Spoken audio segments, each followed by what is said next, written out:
Welcome back into the second episode of Chasing 1969, a New York Jets podcast. Teddy, I felt the need to say 1969. You just said Chasing 1969. I know. I felt the need to say 1969 because we didn't even explain in episode 1. For those who, Jets fans obviously know what we're talking about, and hopefully most football people listening do as well too.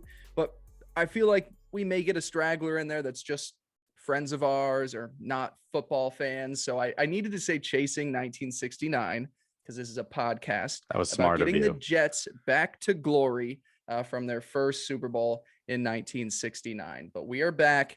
It is Wednesday, March 23rd, about a month or so away from the NFL draft. But we are just back rolling another second episode. We got a few free agency updates we're going to go through too. And of course, with this being our second episode, we only thought it was right to have a very prominent conversation. And Teddy, what that is, of course, Matt Ryan being traded to my Indianapolis Colts today. Oh, just shut up. Not that? Okay, no. Of course, this is going to be our Zach Wilson podcast. We're going to be breaking down our thoughts on the hopeful future franchise quarterback for the New York Jets, talk about what we saw in his rookie season. I've had a lot of time done with Zach Wilson going back to my work that I did with my draft guide last year. So I just want to take a look at where he's going, our thoughts on the fan base opinion on Zach Wilson and where we stand going into next year. Before we get all to that, Teddy, how you doing tonight? Doing good, man. I'm just excited to talk about the future best quarterback in the league. I mean, that's basically it. I do think it's smart of you to explain the name of our podcast. Because we did just skip over that completely. And I honestly didn't even realize till right now. But yeah, 1969, dope year. Jets won the Super Bowl. Pretty sure it was like February 3rd or something like that. Yep. I used to know the date, but I forgot it. But yeah, it was sick. And, you know, there's a lot of teams that don't have a Super Bowl. So despite the fact that it was, 53 years ago, I still consider, I'm a math stats guy. But I still consider that, at least we got the one and we're going to get another soon. Right. You hopefully. Don't have one in 2006 like I got to enjoy. But I understand that. You'll get back there at some point. But yes, so a New York Jets podcast, Chasing 1969, getting the Jets back to glory. Teddy, a couple more signings since the last time we spoke. Of course, a few guys being brought back in the quarterback room. We are keeping the status quo for 2022. Joe Flacco returning, Mike White returning, also re-signed offensive lineman Dan Feeney. So those are the couple of guys that are coming back into the fold that hadn't been already announced the week prior. And then two more really fun signings, at least in my opinion. Tyler Conklin, tight end from Minnesota, not going to be the flashiest name there, but he is really good blocking tight end, beast of a man as well too. And then Jacob Martin, edge rusher from Houston Texans. I got to write about him a couple of weeks ago as a target that I liked for them at the edge position. I just want to go specifically. I guess we'll go over those each a little individually. But just real quick before we get to the new guys in the house, thoughts on bringing back Flacco, White, keeping the status quo. What did you think about keeping the quarterback room the same? Yeah, that I think is a really smart move. Mike White proved that he could play, at least deserves to be that. And Joe Flacco, both times in the past 2 years he's had to come in, has had success. And last year you could just see how much he did for Zach Wilson once he got in that quarterback room. They wanted to bring him back last year. Obviously he went elsewhere to the Eagles. They got him back in a trade. But yeah, I think the QB, we neglected a backup quarterback for too long, in the past years. And I think that was one of the things that it was just so annoying to see, like, oh, Sam Darnold's injured. So now we literally do not even have a chance at all. And we're not even going to remotely try, So I just think it just shows like they're being smart. And especially I like to see that it's the same guys as opposed to just bringing in like new veteran after new veteran, Right.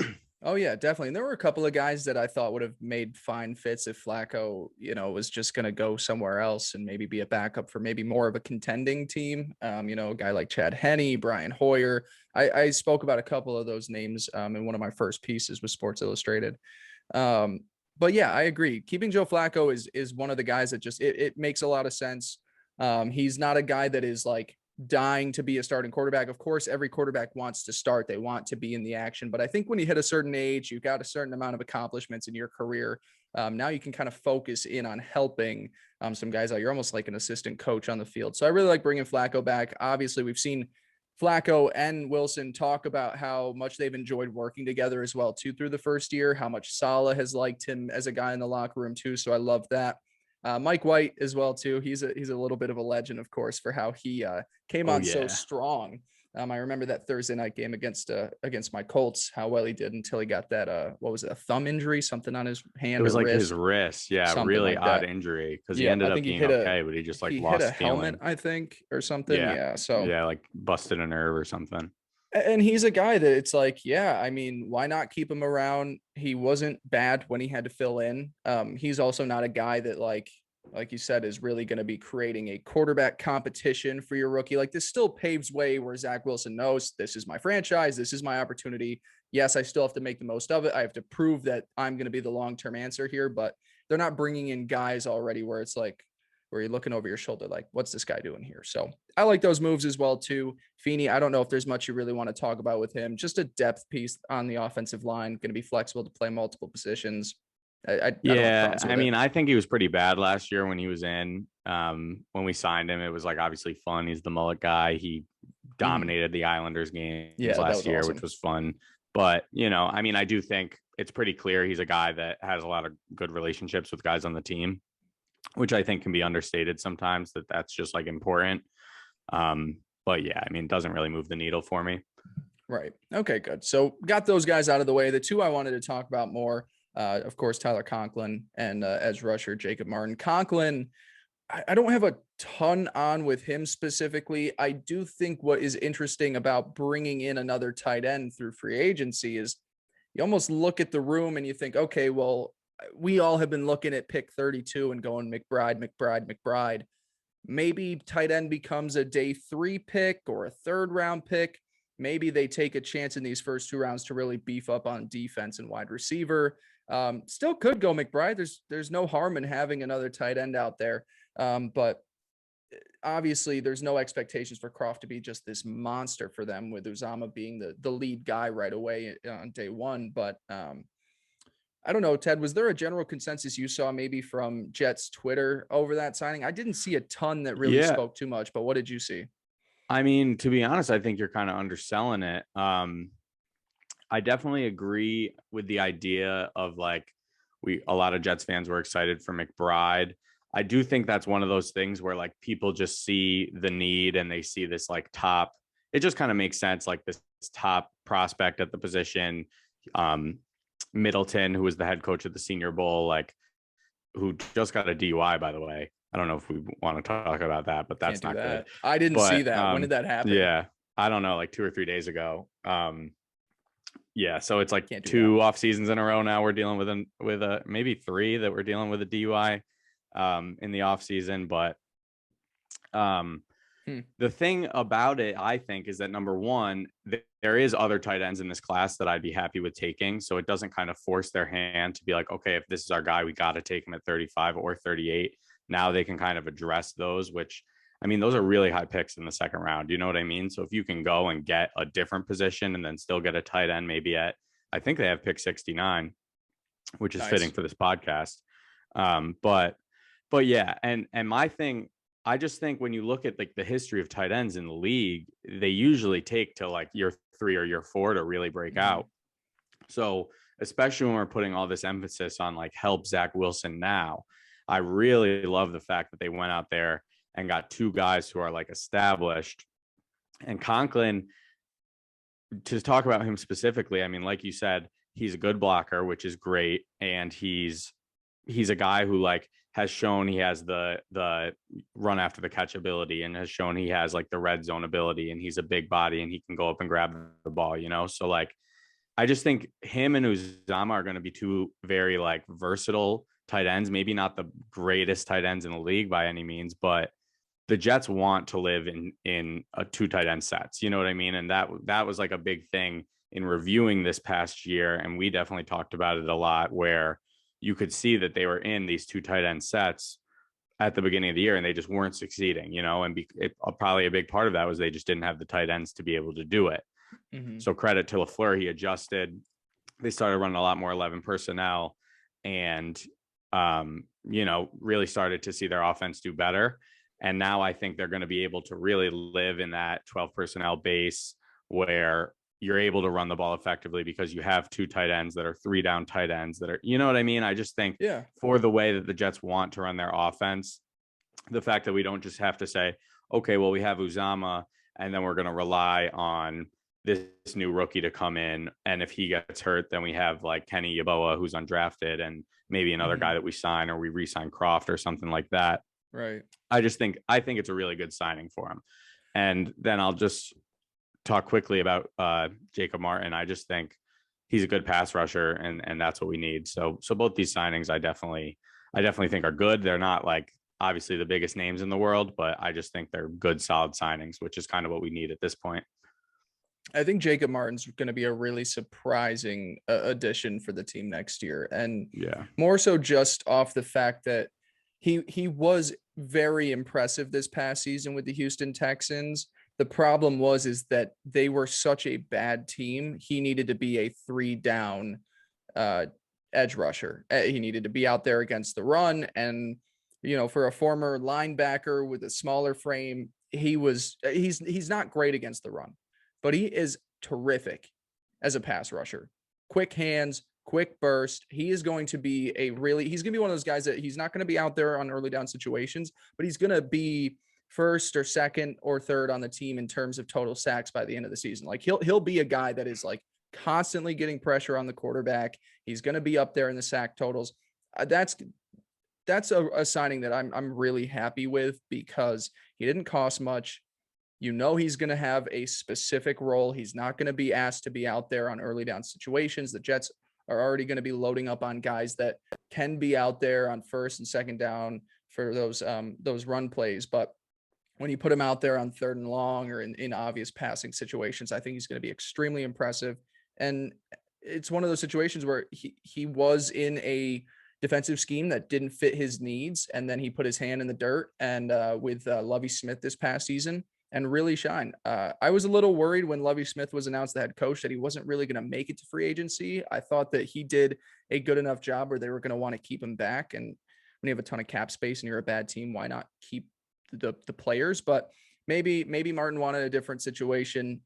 He's going to have less of a role, but I think he's going to be a much more recognizable player because of it. So that's I really love that signing. Obviously, I think it's still a little bit of work to do in that front seven. But I also like the fact he's got experience at linebacker too. He's a little bit of a versatile player that can help out if injuries do happen or if, for whatever reason, these linebacker positions don't really pan out. But I really like the Jacob Martin signing.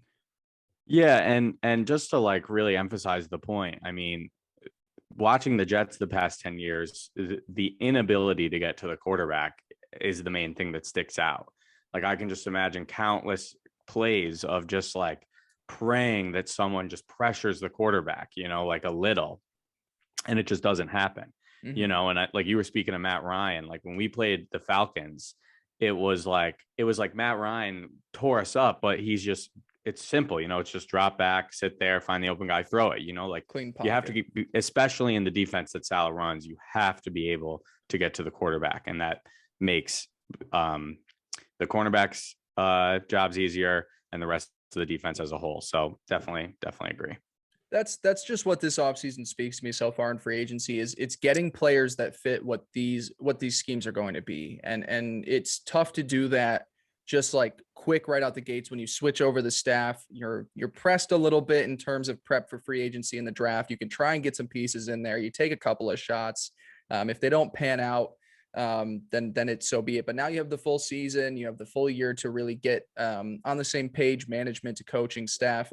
And we're going out there and we're seeing them kind of take form to what the 49ers are over there in San Francisco. I think Joe Douglas has done a really good job recognizing the type of players that his coaching staff needs and then going out there and bringing some of those guys in. So it's a lot of pressure with 4. It's those 2 tight end sets in the run game. They're kind of building the East Coast version of the 49ers. So I really like that. And then there's one more thing before we move on to talk about Zach Wilson, that I just wanted to say that I love what Joe Douglas is doing, and it's all these backloaded contracts. I always love general managers that understand that, hey, the best way to attract free agents, but also not have to really overpay, is to put a lot of that money in year 3 or year 2, where you can cut bait, and it really makes life easier if you make a mistake. So some of these contracts that we're seeing, they're really backloaded in years 2 and 3. Things don't work out in year 1, you can always cut the bait. And I think that that's not only good for the team itself, but I think it gives the players a little bit more to work for too. You know, you sign that contract, you want to work for that year 2 money. You want to work for that year 3 money, because you know it's not guaranteed. So being able to do that, always a smart choice. I love when I see general managers do that. I don't understand why most of them don't, because I think it's a win-win situation for both. I mean, it's not a win for the players, obviously, if stuff like injuries happen, but it's a win for the organization, because you're saving yourself if the decisions you end up making don't really pan out that quick. Yeah, I mean, to me, it's another example of just Joe Douglas showing how knowledgeable and how just good he is at his job. I mean, Yeah. we all are going to sit here and say this year is going to define him, which very well may be true. But I just think when you look at the way that the strategy he takes in these past couple off seasons, I just don't see a world where he's doing things completely wrong, you know? Yeah. Well, let's pivot then to what we want this podcast to be a little bit more about. Of course, episode 2. Oh, actually, no, there's a few things I wanted to cut on. I'm sorry, just real quick, a couple of guys that left the Jets. Sorry, Ted. No, no worries. Of course, Morgan Moses signs a 3-year deal with the Ravens. Was kind of that rotational tackle. You know, when you look at the Jets offensive line right now, I'm fine letting Morgan Moses go to the Ravens. Did you have any particular thoughts? I know you probably were a little bit more familiar than I was. No, yeah. I mean, I think he had an okay year last year. Like, I don't think he was bad by any means, but he wasn't this like amazing player, in my opinion. And exactly what you just said, I think where we stand with our offensive line and where we're gonna probably get more in the draft, I just think it's not really where we needed to be investing money, especially in like an older player. He's I think from the 31. beginning, yeah, I think from the beginning we kind of agreed that you know, like if they got him, it'd be fine, but likely he'll take more money elsewhere, you know, and the Jets probably wouldn't offer him what other teams would. I'm not exactly sure what he signed for, but I'm sure maybe that had something to do with it. But yeah, I mean, it doesn't really bug me. Trying to think if it was 3 for 18, something like that. He did get a multi-year deal. I have it right here actually. So he left for a 3-year, 15 million. So yeah, 5 million a year. Not a huge contract, but still, I No, mean, no money need, that could be really. allocated elsewhere. Exactly. And then the other one, of course, you know, longtime safety, Marcus May, heading over to the New Orleans Saints on a 3-year, $22.5 million contract. You know, we think about kind of one of the final remaining pieces from the McCagnon era. And there was almost a point after the Jordan Whitehead signing where there was like, hey, there's still some potential Marcus May comes back. Then New Orleans loses Marcus Williams. They slide in Marcus May. I know you were a fan of him at certain points. They seem to be trying to figure out contract extensions for 2 seasons, weren't able to get it done. He's off to New Orleans. Any last words for good old Marcus May? Yeah, I mean, Marcus May was a great player for us. I think I mean, he's coming off the injury, obviously, so that's going to play into all of this. But I do think he's going to, like, he's a guy who's going to be underrated at the position, just in terms of like public opinion. I think next year, if he's able to stay healthy, I think, and he's able to get back to the way he was playing, I think he's a very, very good safety in the league. In terms of his relationship with the Jets, I do kind of think it's just that mix of like bad timing and also being from like that previous like Regime. GMs. Yeah, regime. There's the word I'm looking for. Thank you. But yeah, exactly. I just think he's this guy who, would it have been the worst move to pay him? No. But again, it's like, is that really where we want to invest money, where we need to be prioritizing other positions and just like, okay, you give Marcus May a 3 or 4 year deal. And then what happens when you're 3 or 4 years down the line, you know, and he's kind of getting older and maybe isn't as good. So I think Marcus May is a fine player. I think he did great on the Jets. But I mean, he said it himself before free agency. He said he thinks his time has just run its course. And I think that's Yeah. true. I don't really think Joe Douglas was never going to take out the checkbook for him. You know what I mean? Like he was never going to write him this big deal. So obviously the injuries kind of screwing him over with getting his big contract that he wanted, but I didn't really ever see it happening. Yeah, it seemed almost for a second that there was a chance. And when you look at the price tag, you're like, yeah, would Joe have done that to bring him back? Maybe, but probably not. And like you said, it's one of those things where it's like you're trying to move on from such a disastrous um tenure there with the Gase McCagnon, couple of years there, and being able to do this is kind of like the final. Okay, let's get our guys in here. There's a lot more. There's always that when you have a new general manager, coaching staff take over. It's like, hey, let's flush out what isn't ours, and then let's start to build the team that we've got. So, in terms of building that team now, as we look toward, still no real signings at wide receiver. Obviously, they bring back Braxton Berrios. Outside of Jacob Martin, not a ton of edge as well, too.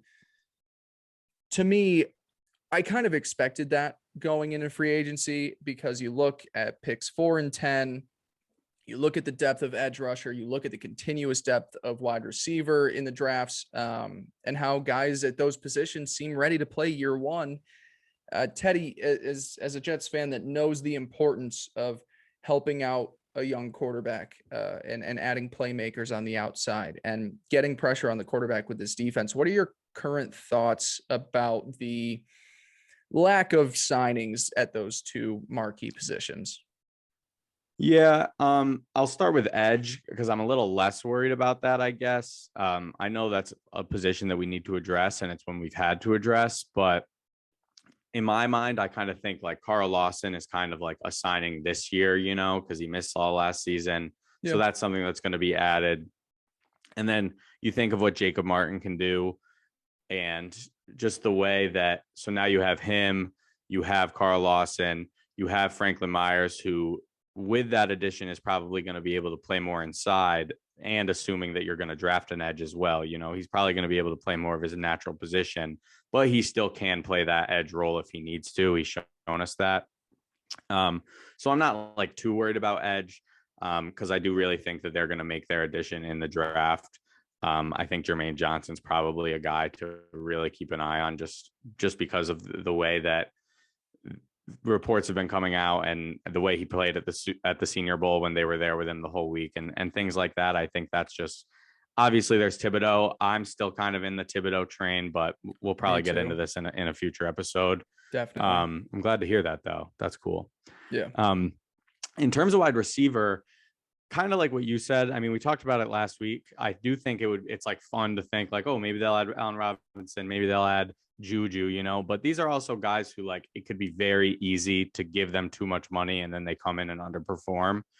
I think I really am just in that they gotta take a receiver at 10. That's what I feel with the way that they've set themselves up. And then I still just think like add one of these lower guys. I really think looking at the list, that Keelan Cole, they're just going to end up re-signing. Yeah. And I don't hate it. I mean, Keelan Cole is like a fine wide receiver to be like your 4th or 5th best wide receiver, Exactly. like that's fine with me. Right. So I definitely think that's something I think that'll happen in the next few days or weeks, I guess, depending on how free agency plays out. But looking at the list, there's just really not a lot of guys that they could sign that I'd be interested in.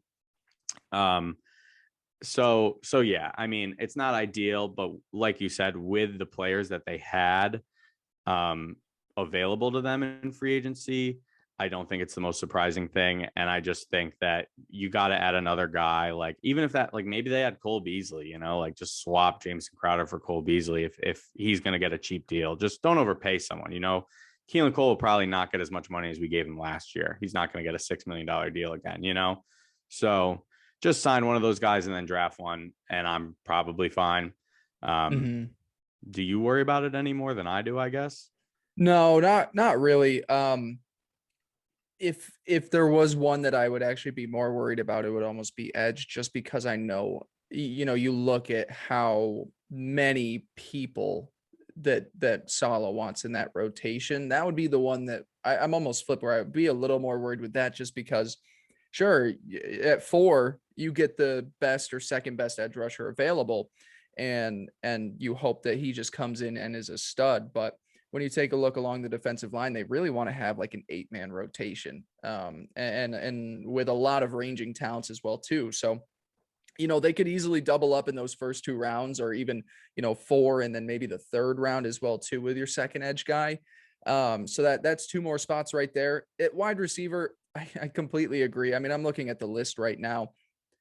Wide receiver is unfortunately becoming one of those positions where it's like the point guard of the NBA, where there's just so many good ones that you're just hurting at certain guys now. Once you hit an age, like, teams would rather go in the first round and take a chance on a guy than sign AJ Green to a deal, or Will Fuller to a deal. Will Fuller's a guy that when he's healthy, he's really impressive. He's one of the best deep threats in football, but it's like, well, I can bring in a Jamison Williams who is just like him in terms of speed, maybe lacks the size there, but it's one of those positions that is so rich in talent now, where these vets, I mean, they're going to be signing some cheap deals. They'll be trying to make it work. I mean, there's guys, that you see that have been hitting team after team for 5 years now, like a Deshaun Jackson. How many teams has he cycled through at this point? T.Y. Hilton at 32, he wants to stay in Indy. Indy for the 2nd year in a row is like, I don't know, man. I mean, we'll bring you back for a couple mil. If you get a bigger offer, please go take it. So wide receiver is that position where it's just, and you look at the draft classes for the next few years. I mean, it is so full. And like you said, we have probably our next 5 episodes to really hammer in on this draft class. So we'll go into detail on all these guys, because I go back and forth. I know we were texting earlier today. I have a new favorite wide receiver in this class. It's been close between a 3. It keeps changing. But yeah, I'm not too worried about either. I'd like to see probably a few more vets taken up front, just because I think that's fixing the defense is so important, where it's I don't know. I would like to see a combination of a little bit of both, but yeah, I'm not too worried about receiver at this point. Yeah, I'm there with you. I really am. Yeah. I think that I really do think it's going to be possible that we're taking multiple receivers in the first 2, 3, Why not? maybe 4 rounds. Yeah, I mean, there's good ones, and that's Plenty. it's one of those things where it's like inside D lineman kind of like, or like the transition from the college to the NFL is just like less stressful to some positions, and I just think like year after year we're seeing this depth at receiver in the draft, so go for it. Like, go sign 2 of them, or draft 2 of them. So yeah, I feel like we're okay here. Has Jets Twitter been upset about those 2 positions? I feel like I've seen a lot of people want receiver more than edge. Yeah, I mean, when you look at our receiving room right now, it really is. It's Corey Davis, it's Braxton, it's Elijah Moore, it's Mims, and then like I think we have Vincent Smith on a deal, but I'm not Mims exactly is sure. Probably a doesn't make it to August kind of guy. Right. I mean, we'll see. I'm still holding out hope, but that's kind of what you think. But I mean, maybe it shows that they like Mims. No, that's probably not true. But again, I'd still love to see Mims like at least do something. But I would too. What are you gonna do? What are you gonna do? All right, let's move on to the big topic for the day. That is, of course, soon to be second year quarterback Zach Wilson out of BYU. Teddy's got the jersey on. Future GOAT. How many jerseys of like current players do you have right now? Just Wilson and Moore. Okay, gotcha. I took a hiatus for a while. I mean, I've really not been like a huge jersey guy, but me either. It's just hard when you're a Jets fan and they just constantly like move. Right. And then we got the Darnold jerseys, and those were nothing, And with Zach Wilson, I was going to like hold out. But then right before last season, I was like, I need to get a jersey. And Elijah Moore, I'm a receiver guy and I love receivers. Yeah. So like, I always want to get like, I wanted to get a Mims jersey when we drafted him, but like I've been scarred so many times with these like first or second round picks that don't end up panning out. So I held out on more for a little, but then now I'm just so bought in that I got one. Stealth Yeah. black. I'm wearing it next episode. Nice. Nice. Yeah. I'm not maybe we can talk some draft wide receivers that day and make it all kind of fit together. I only Heck have yeah. a Quentin Nelson jersey right now just because I feel like he's a guard that's going to be on the You team don't for have a Wentz 15 jersey years. from last year? I do not. I never even thought about getting one. There wasn't a second of me that was like, yeah, I need a Yeah. Carson Wentz jersey. I No. did watch Matt Ryan's introductory press conference and I might be getting a Matt Ryan jersey. I'm Matty like, Ice, that man. was a Matty had a Ice. great interview. Great interview. God, you love Anyways, the Colts. I do. I do. I love them. I'm wearing them today. This was a big Oh, day. I This didn't was a even big day for the notice. Colts. I did not get excited for the trade for Carson Wentz. After 24 hours, I'm pretty bought into it. But anywho, Zach Wilson, mixed bag of a first year, some would say. I'm doing a film series with him for Sports Illustrated. I am 3 weeks in. We took a little bit of a break through free agency and the draft. It'll continue through the summer. Rough start, really, really rough start. But the same case can be made for a lot of rookies this past year. No OTAs, no real full off season to get into a groove with the offense. Tough start to the schedule. Panthers, really good aggressive defense. Patriots, Broncos. But then as we saw through the second half of the year, it seemed to get a little bit better. Obviously, we know he has got some crazy arm talent that really impresses me. Coming out of the draft class, he ended up being my number 3 quarterback, just a hair behind Justin Fields. Trevor Lawrence being my QB1 of that draft class. There was a point though in that process where I was like, why isn't Zach Wilson the best guy there? And I think when you take a look at the things he can do with his arm, you're like, man, this is Aaron Rodgers-esque in terms of the ball placement, in terms of the arm angles. It's a lot of what you're seeing now with some of the best quarterbacks in football.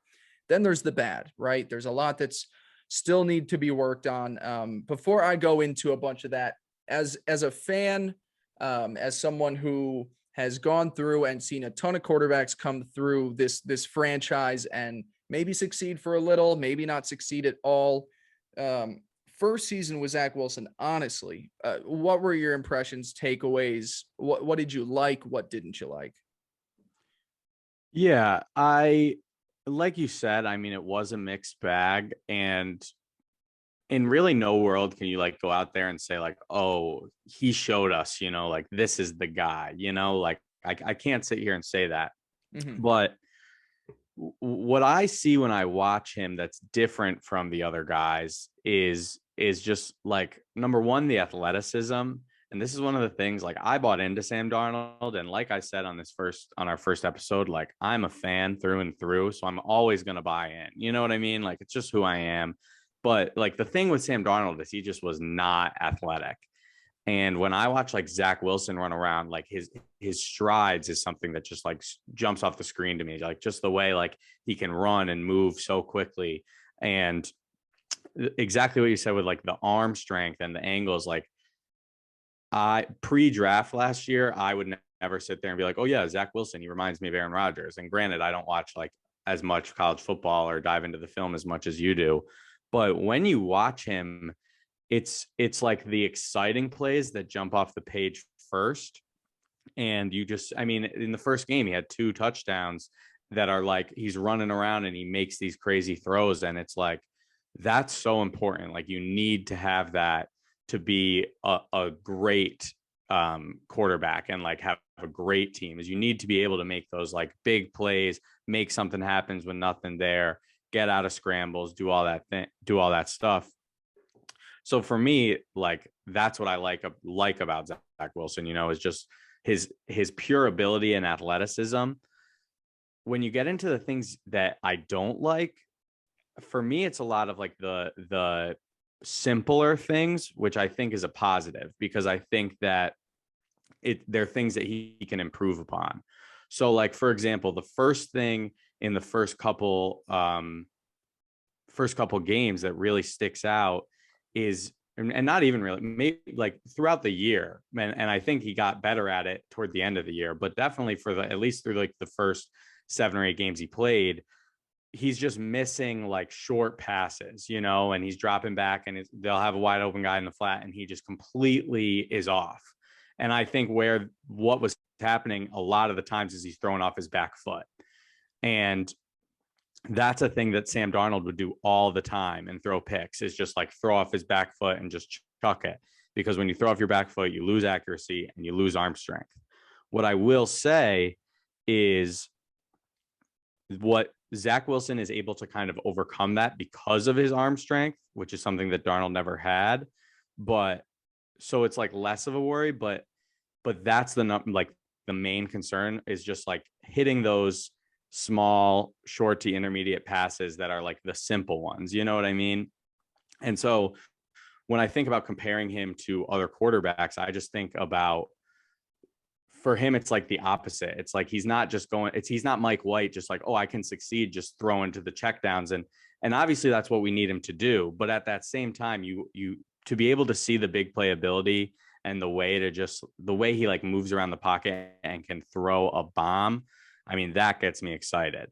So he's just got to prove that he can really focus in on the little details of not turning the ball over and improving his accuracy in those short and intermediate throws. And I think that's really where he takes his next step. Yeah, I'm with you. I've always said, and it's one of my, I guess when I take a look at quarterbacks coming out of college, and to me, it's always easier to teach a quarterback to pull the reins in from these spectacular plays.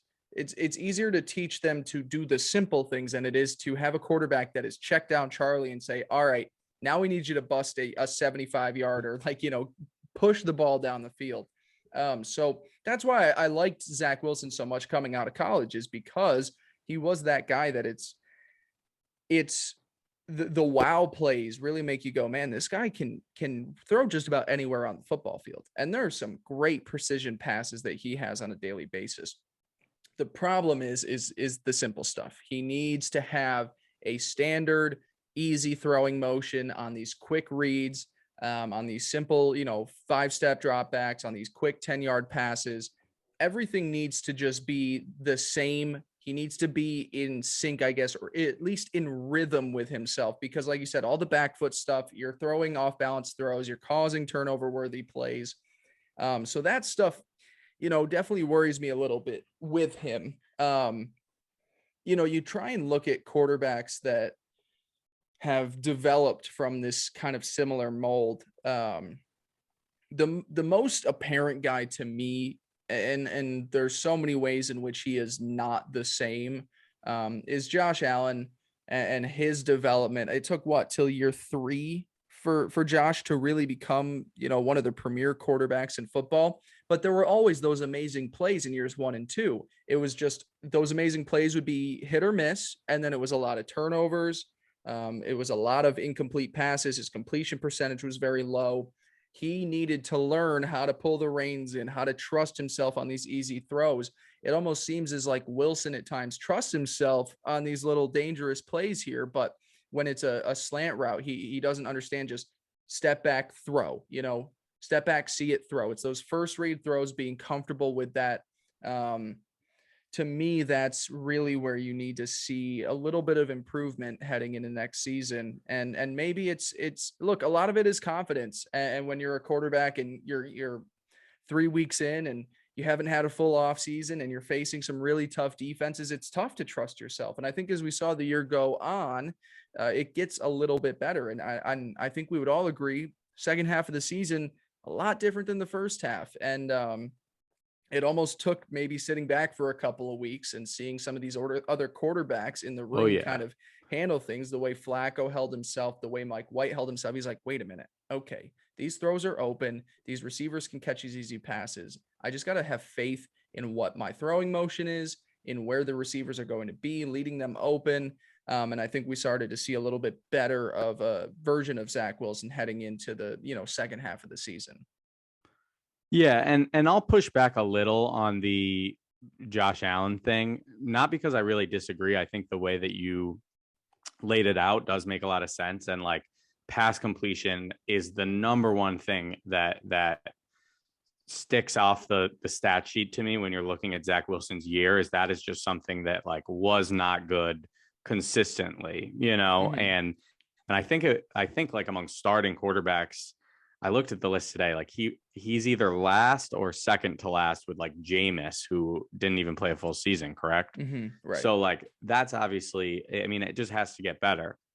And I will just throw out, people love to just be like, oh, well, he had a lot of drops. And I looked it up and they're fifth in the league in drops. Mhm. But like the Rams were seventh with two less or three less. Like the Bucks are ninth with like three or four less. Like Right. these drops aren't killing him. You know, 25 drops in a season. It's obviously not great, but they're not killing him. The thing with Josh Allen is I do think like Josh Allen made this unprecedented leap in throwing accuracy that we've never really seen before. But so it's hard to just say like, well, this is the mold, like hopefully he can do that, you know. Yeah. But what I do think is when you're looking, I mean, for me it's that back foot, like that is the thing that stuck, that was just so obvious, is he just wasn't setting his feet and wasn't like taking that step forward, and that's where your accuracy comes from. Mhm. And what I loved is to see the way that improved throughout the year. And I think it's funny because like all last offseason, obviously Jets Twitter is a great place. There's conversations going on all the time. And every like relatively reasonable person said the same thing. It's like, what do you want to see from Zach Wilson this year? I want to see flashes of like these highlight plays, and I want to see improvement.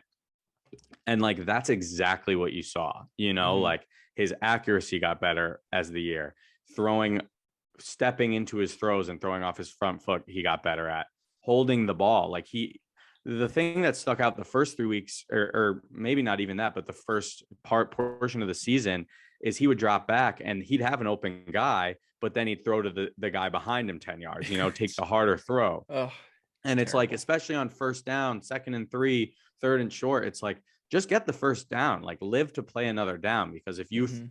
go for it and then it's an incomplete pass, and obviously there's a balance there, but yeah, I mean, for me, the two big things that you wanted to see improvement: stop throwing off the back foot, don't hold the ball as long. And I do think those are things where we at least got to see those like steps in the right direction, you know. And Mhm. especially, I mean, the game, and obviously this was his best game, was the Buccaneers game at the end of the year. Mhm. But just like going back and watching some of that game and seeing the tight window throws he's making. Jordan Whitehead, who the safety we just signed, he like detailed one of the plays in his presser. But there really is like so many examples in that game of him just being confident and making throws over the middle and fitting it into these tight windows, which is what you have to do in the NFL. You know, it's not college. You're not going to be thrown to these wide open guys. You have to be a better quarterback and just fit it in there, you know. Mhm. And that's my thing with Zach Wilson. Just to kind of get back to what you had originally asked me, like the difference is that I already see like the greatness. And so exactly what you just said, it's like teach him how to pull it back and really hone in on those simple things, you know, like throwing off your front foot is a simple thing you can learn. Yep. And trying to get the ball out of your hands quickly and having that internal clock is something that you can practice and learn, you know. So I just think obviously it's not an ideal, like it's not like, oh, he had this crazy rookie year where he was so great, because that's not what it was. But I still think that the signs are there, and you can still look at it objectively and say, you know what, I still believe in this guy, and I still think this guy at least has the chance to prove he can be a franchise quarterback. I totally agree. Like I said, he was one of my favorite guys coming out of the class. It wasn't like I had, Lawrence, I definitely had above the rest of the crop, but Fields and Wilson were right next to each other. Yeah, I'm looking right now at some of the things that I had been speaking about in my series on Wilson right now. And it's everything you're saying.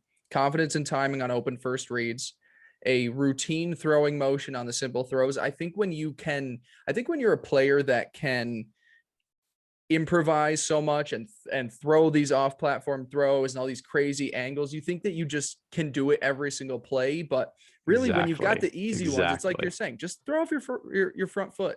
So those two things, giving up on dead plays, not only just the fact of like throwing a guy open when you see him open instead of trying to push it down deep, but like when a play is dead, please save your body, throw it out of bounds, give up on a play, go down. You know, the goat that was Eli Manning, how he would just drop down before anybody chased. He's not a massive guy, is really the thing with Wilson. And, you know, obviously you're comparing, you know, like I was mentioning with the how long it took for Josh Allen to become the quarterback he is now. Josh Allen's 245 pounds at quarterback. Zach Wilson does not have that size. He needs to protect his body a little bit more. And then the only other thing that I had with Wilson was throwing his receivers open. And this was something that I think we did see improvement as the second half of the year went on, but he didn't do a great job leading his receivers. And a lot of that can just be timing. Like I've said it 3 times now, when you don't have a full offseason, it's hard to get into sync with those guys. And then just week 1, you're out there against the Panthers and you're like, all right, well, go do it. So I think what you saw from Wilson was a lot of throws that were behind the receivers or maybe just not throwing them into open space. But those are really the big things that I think we can all agree on. Like he just needs to be better at heading into next season. Yeah. Yeah. And there is just one other point I want to make, and it's about turnovers. I think a lot of people who maybe aren't watching every snap of every Jets game, you know, like I am. Why wouldn't you want to do that? It's just like I think the Pats game, which was week 2 or 3, was a Thursday night game. And so obviously like these primetime games are so defining for like the general opinion of people. And so obviously like Zach Wilson, kind of like the icy ghost Monday Night Football game, right? Right, Sam Darnold. right. Or like the butt fumble, you know what I mean? It's like these things, but it's bigger than the Jets though. It's like it's Kirk Cousins, for example. Like Kirk Cousins had all these struggles on prime time, so people are always like, "Oh, he's a bad quarterback," and it's like, well, he's not a bad quarterback. He's actually a pretty okay, if not good quarterback, you know. But so when you think about Zach Wilson, I think a lot of people are like, "Oh, he just throws turnovers." Other than the Pats game where he had 4, he only had 3 other games with more than 1 turnover. And like in 2 of those games, he only threw 1 pick and had a fumble, you know? And then like I don't think he threw an interception in the last 4 or 5 games. Last 5. Yeah. Last 5 games. So it's like, again, those are things where you're seeing like material improvement. You're not seeing him just continue to make these same mistakes over and over again. You're seeing him say, okay, I'm not going to throw this ball up. You know, I'm not going to like chuck it off my back foot and just hope for the best. And again, it's like what I was looking for last year, especially with a guy coming out of BYU who people kind of knew going in, he wasn't going to be like fully developed year 1, you know? Mm-hmm. And I think what we wanted to see from him was improvement. And I think we got to see that. And I think just like limiting turnovers is so big. And when you have a good team, and hopefully that's what we're building with these guys we're adding in these draft picks with Joe Douglas, at least we all want to just see the Jets be competitive this year, right? So Zach Wilson, just don't go out there and lose games and hold on to the ball, and at least give us a chance to play and compete, you know? And so, again, I just really want to drive home the point that I believe in this guy. I saw improvement. And again, I'm a fan, but that's how I feel. I do too. And I think you led me into a great question there about, or my next question for you, I guess, to really wrap things up with Zach Wilson. As you're speaking about next season, I was listening to an episode of Badlands. Shout out to the guys who are doing that show over on Patreon. It's Connor Rogers and Joe. What's his last name? It's long. It starts with a C. Caprezzo or Caprozzo. I don't know how it's pronounced, but yeah, I like them I too. Apologize. I'm their show. Fans of them. Love their show. I was listening to them. I want to say it was maybe 2 weeks ago, where it almost they hinted at the idea that Wilson may have a pretty short leash here in terms of his tenure with the Jets, and suggested that, hey, if we get through the first half of next season and it is still a lot of the same problems, and say that the Jets are off to another 1-4 or 2-5 start to the season, that they could be looking elsewhere if they're picking inside the top 10 again next season.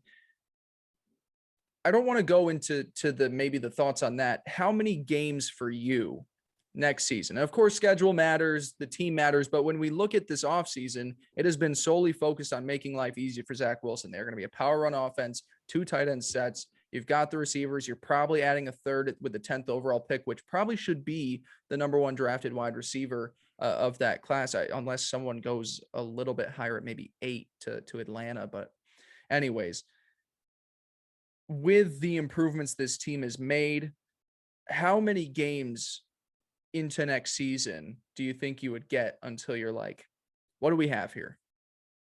Yeah, it's a hard question to answer. It is. I It's definitely don't think defining it with wins and losses is ideal, because I do think there's like a world where they start like 2-4, 1-4, whatever, and Zach Wilson's like playing okay, but honestly, not really. I guess even saying that out loud, like it doesn't really make much sense. The thing is everything that I'm saying about Zach Wilson and how we saw improvement, like that's all good as the prequel and as like the rookie season, but once you get in, if we go, I mean, I'd probably say like week 7, I guess week 6 or 7, when you're really like, okay, like, because I mean, if he puts together 6 bad games in a row to start the season, it's kind of going to be like, all right, well, what do we have here? Especially just because I don't know, like thinking about how teams have dealt with quarterbacks these past few years, and specifically thinking of Sam Darnold and Baker Mayfield and Daniel Jones. And I know Baker definitely played better than those other guys, but so often these teams like get in this position where it's like, okay, well, so now we're in year 2. Hopefully they make their jump. And we've seen that that's when a lot of quarterbacks who are great do make their jump. But then when they don't, it's like, okay, well, we have this next year 3 before we have to commit to an option or whatever. Let's see what we have. And then after that year 3, you're still just kind of left with those same questions, So it's just like a weird world to think of, where it's like, okay, 2 years, you're done. But Zach Wilson played badly last year. Like I'll talk about the improvements he made, but he did play poorly. Like you can't have a 55% completion percentage. You can't be missing wide open receivers in the flat, like, so if you don't see improvement in those things in the first 5 or 6 games, I do agree. I mean, that's done. But I also do feel like it's going to be hard. I still think the Jets are going to be a team that they're going to not, they're at least attempting to not have to like put all this pressure on him to succeed, and that's going back to these 2 tight ends, like being out there in 2 tight end sets where you have 7 guys potentially who can be an offensive line for you to block for a running back. Like, I think the Jets are going to run a lot next year. And I think that with what they have now, I think they can be pretty successful. So I don't think Zach Wilson needs to be like great for them to win games, but he can't go out there and lose games. And he can't just continuously be this guy that we're seeing who just like can't figure out these easy throws, So it's kind of a weird question, but I guess 6 or 7 games is when you start to panic if it's just bad game after bad game after bad game. It is a weird question to ask, and I only felt like asking it because I had heard people who are obviously tapped in with people inside the Jets organization speak on it. It's so interesting to think of, the leash that Sam Darnold was given versus what could potentially be a shorter leash for Zach Wilson. But when you look at what everybody was arguing during the Sam Darnold years, it was like, well, have you seen the team? Have you seen the coach? Have you seen what we're doing in free agency? Have you seen what we're doing in the draft? Like, this guy has zero help. Whereas with Zach Wilson, it's like, hey, this could can't really make that argument anymore. This could be 2 off seasons in a row where they do a really solid job in free agency. The draft is still to be decided, but with the picks they have, they're probably loading up there pretty well. So you're right. It's crazy to think that there's a situation where he wouldn't get the leash that Sam Darnold had, because I believe Zach Wilson is undoubtedly a better quarterback prospect than Sam Darnold was. But when you look at the situations, it's like the Jets are finally building a team instead of just needing to rely on quarterback play. So It'll be really interesting to see if, like you said, we are, week 6 or 7, and, maybe the team is doing better, but he's still holding them back a little bit. Yeah, what's funny is there's kind of like a catch-22 there too, because when you think of, so let's say there's this world where Zach Wilson is playing really poorly through 6 or 7 games, right? Mm-hmm. And that's gonna say that's an argument that people are making is like, well, hey, we added pieces. They did a good job of building a team around him, but Zach Wilson's just not the guy. But then that leads to the question of, a lot of people, and probably for right reasons, consider Joe Douglas and Zach Wilson to kind of be connected, because Joe Douglas stuck his claim, I'm taking this guy number 2 overall. Mm-hmm. So if he's out there not performing, but then you're also going to say, well, the rest of the team is kind of okay. I mean, where does that leave Joe Douglas? It's tough. Let's say the Jets. I really struggle to think of a world where we're getting rid of Joe Douglas after next year. But knowing the NFL and the way it works, I mean, if we see the Jets have a horrible season, that just is what it is. And that's kind of my thing as a fan. I don't really like see that happening where the Jets are going to be 2-14 again or whatever. But obviously it's a possibility. It always is. And the Jets always get us excited and let us down. So just kind of an interesting thing to think about there. It is definitely, and especially when you think, yeah, a lot of it hinges on how these other quarterbacks do in year 2 as well too. How does Justin Fields take a step forward in his second year in Chicago? Trey Lance, if he gets the opportunity in San Francisco. True. Mac Jones, I think we all agree he's got a very nice Fuck situation Mac where he Jones. doesn't need to I'm be gonna great. say it. Fuck that guy. He's Everyone's like, oh, he's a Pro Bowler. Shut up. We're basically just calling out Scott Graham at this point, which I know, will be interesting to see if it's he's like waited. Everyone thinks. Yeah, I'll right. be interested to see if he's waited long enough into this podcast to hear his shout out. So I'm really looking forward to that text message tomorrow. It's just like, like he gets to go to a good team and like not do anything and then like be good. It's like, all right, yeah. He's okay. Let's give him another year and see. I think he's a solid enough quarterback, definitely. But the point is, if these other quarterbacks all start doing well and Zach still continues to struggle, that's where I feel like the pressure really hits on. Whereas it's if the problem is you go back to 2003, or I think maybe it's 2002. It's exactly 50% of first round quarterbacks either succeed or don't succeed. So it's really, it's the hardest position to hit on, really. And it's also the most important position. So it's really tough. That's 100%, and that's why like it's just hard for me. I hate when because it definitely is like a thing that I think Jets writers and reporters are kind of pushing, and maybe not even that, maybe it's just like general Jets fans in general. But I personally, with the way that Joe Douglas has handled himself these last 3 years and maneuvered money and completely cleared out dead space, and with what you're saying with backloading contracts and Salah's only in his second year, like it's just really hard for me to see a world where even if Zach Wilson turns out to not be it and never take that step forward, to just say, well, we're going to fire you too, even though it seems like you're doing a pretty good job elsewhere, So I don't know. It's just to think about Zach Wilson and Joe Douglas and how they're connected has just always been like, it just puts my brain into a knot. So the only place that I would see it really becoming serious with Joe is if for the 3rd season in a row, you're picking inside the top 5. If the Jets are inside the top 5, or I would say even as far as like the top 7 or 8, it's one of those situations where it's like 3 years now, we've gotten really excited in the off seasons and the production on the field just isn't hitting it. You look at, and I just compare it because it's the team that I've got to watch the most over the last 6 years. When Chris Ballard came in for the Indianapolis Colts, did the same thing, gutted the roster, flipped the bad regime, started building the new.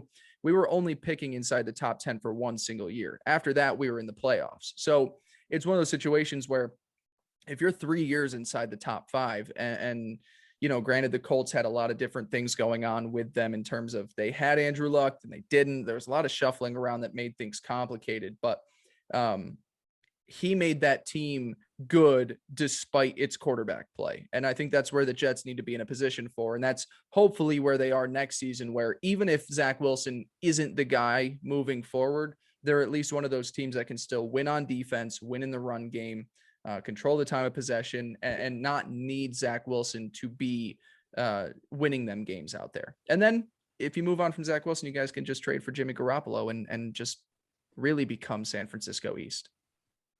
No, but No? until you said that, I like the way you think. I really do. I could talk about this for literally hours. I know. I feel like we've been going an on. hour. I think we've done enough here on Zach Wilson. We've got plenty of time. I really could go forever, dude. I cannot. Well, that's why we've got this. I don't think we have a plan on stopping it. And so yeah, I think that'll wrap things up today. I feel like we're both at the same place. Still a lot of work on with Wilson. Really liked what we saw the last maybe 5 or 6 games of the season. That Tampa game especially. The team is there to help him out this upcoming season. It's time to. If he doesn't improve, there's definitely going to be some questions raised. So I think we both stand at the same point with this whole thing. Yep, I agree. And I do want to say, and we should have said this at the beginning of the show. Yeah. But follow us on Twitter. Our is at NYJ_chasing69, aka getting back to the Super Bowl and winning. But follow us on Twitter because it's going to be sick. We're going to have the best tweets ever. Yeah. Exactly. Yeah, we shouldn't save that for the end. We should mention that up front. So yeah, give us a follow there on Twitter. As every podcast says, like, subscribe, share with people. If you enjoy what we're doing here, send interact with us as well too. Yeah, send it to your mom, your grandmother. I'm sure Grandma Dietz is listening. A huge fan, I'm sure. Big Jets girl, big football girl. Perfect. Well, Teddy, if you're all set to take off here, I think we've done enough for today. I think we've got an exciting month coming up as we prepare for the draft. We got a lot of key positions that we could start talking about and taking a look at. And then we'll hit the dead period for 3 months where we'll have to talk. Maybe we can just do a Jets history through the eyes of Teddy Pristash, where we can look at the last decade and a half of suffering you've had to go through. But we'll have a lot of stuff. We'll be back next Wednesday. This episode should be up on YouTube, so thank you if you're on YouTube. Subscribe to us as well there. We're trying to get that going as well too. For Teddy Pristash, I'm Blake Pace. We'll see you next week.